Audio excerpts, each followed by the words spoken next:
No, we have something coming up pretty soon. We do. All right, let's get into it then, shall we? Baby. FX DFW Gabe versus Ace. Yes. So Gabe is one of our premier Fox players that we have out here. Just absolutely ripping. But the things to keep an eye out for Gabe is he is a player that's kind of very he's risk aware. He knows he's risk averse. He takes risks when he needs to. Yeah. He's risk aware. He knows if I take this risk, if I'm going to go for this shine, I want to be above the stage and have more than enough time to come back on if something doesn't work out. He always has a bailout. He always takes calculated risks. He's very different from more aggressive foxes like Thorax or especially Disafter. Disafter is like there's a scale there. You have Disafter, and then you kind of have Gabe. And then like Thorax is like in the middle, right in the closer middle to like Disafter. Yeah, correct. So it's really fun to watch him play because you won't see him necessarily do high technical things. Like, well, I mean, you will. You'll see a lot of multi-shines and things like that. Yeah, but it's not like you're watching Muphobia. You know what I mean? Where it's just like the actions per minute are significantly higher. He plays consistent, and that's the difference. Is that he's consistent. His actions per minute might be a little bit lower, but everything he does is purposeful. Yeah. Now, as far as Ace goes, I have not had the pleasure of really watching him a ton. Ooh. But he's doing great off the gate. Yeah. Really making the most of Marth's long range, just trying to push off Gabe.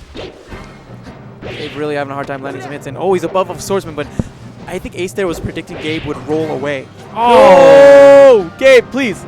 You cursed him. You're saying all this good stuff. How I'm sorry, man. Make those flubs. Well, I mean, this is a matchup that has been contested for years, People have been going back and forth and saying, Marth gets this for free, Fox gets this for free.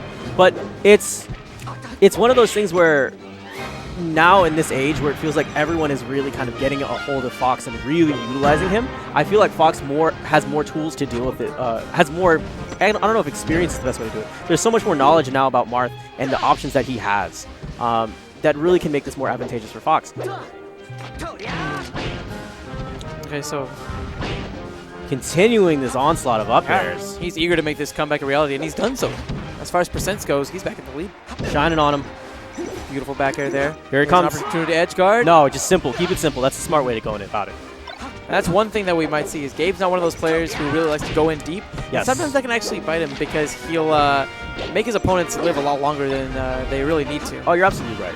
It doesn't seem like he's having that trouble so far. He's playing really simple, using a lot of bears, forcing Ace off stage, getting easy edge hogs like that. Really taking this pretty clean.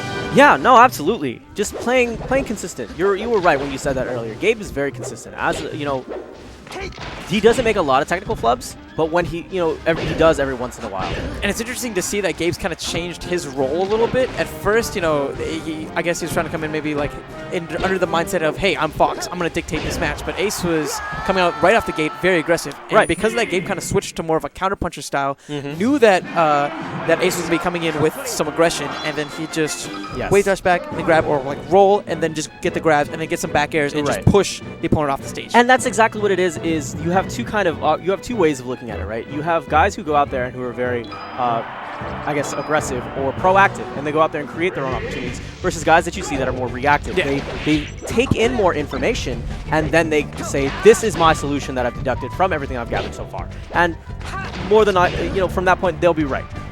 Well said.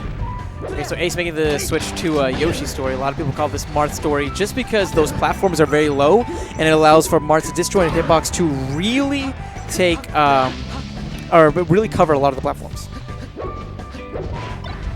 Shine, good stuff with the wave shine following up. Not having it just yet, though.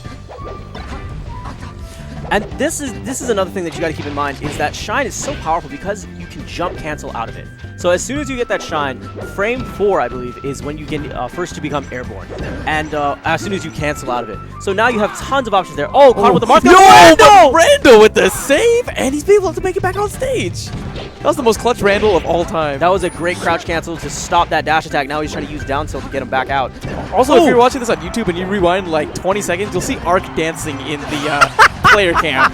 It's very subtle. It's great. It's very subtle. It's really good. He's trying to distract us. Beautiful set of up airs. He's trying to go for the third one. Came up a little bit too short. He missed on the second hit, though, on that up air. Drill shine? No. He went for the grab. He tried to reset into that. And don't get me wrong, even though this is a really good stage for Marth, Fox goes a long way too. It has a lower ceiling, which means that those up smashes and those up airs from Fox are going to kill it way earlier. And not only that, you are also lower on this stage too, so if he goes for those shines, it could end up in his favor as well. Oh, that's what that was. All right, looking for the nair. Yeah, chops away those Shy Guys. What do they ever do? And Gabe right now looking pretty poised to take this set. Ace, to start with, really has to knock out this stock somehow. I'm not sure what he's going to go with. He seems to have a liking really to the neutral airs. So he might be going for those. Trades, not good. Positional advantage is very important right now. But Gabe is just showing such consistency, finishing that off with a 4-stock. You know, gotten off to a great start so far with nothing but 4-stocks. Yeah, it's been pretty rough for.